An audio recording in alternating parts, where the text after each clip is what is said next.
God does not simply take control of a prophet and force that person to speak specific words. Sometimes we see people, and we see this in the churches today, some, they make the claim that when they're giving a word from the Lord, they'll say something like, "The Holy Spirit got all over me and I just couldn't contain myself."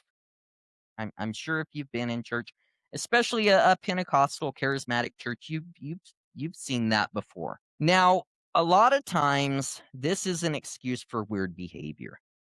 You know, a lot of times people want to get weird, and so they say, "Well, I just couldn't contain myself." God works through the prophet by giving the prophet a message. The prophet then speaks or writes the message in their own way using their own word.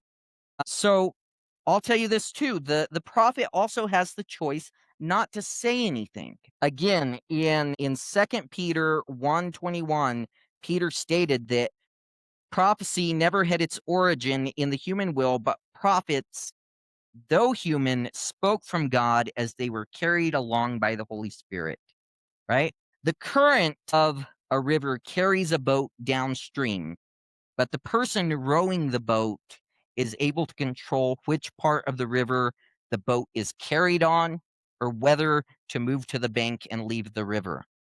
Likewise, the Holy Spirit carried them, but the writers of scriptures used their minds, they used their abilities, they used who they were to communicate the message of God that the Holy Spirit gave them.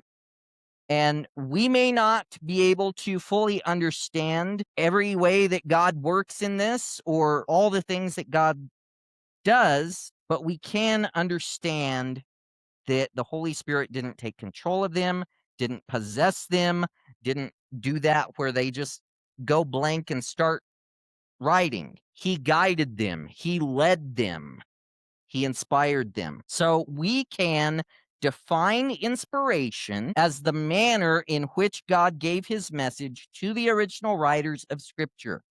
The writers of Scripture were led by the Holy Spirit in order to write the message that God gave them. Again, now, they're not just writing whatever they thought sounded good.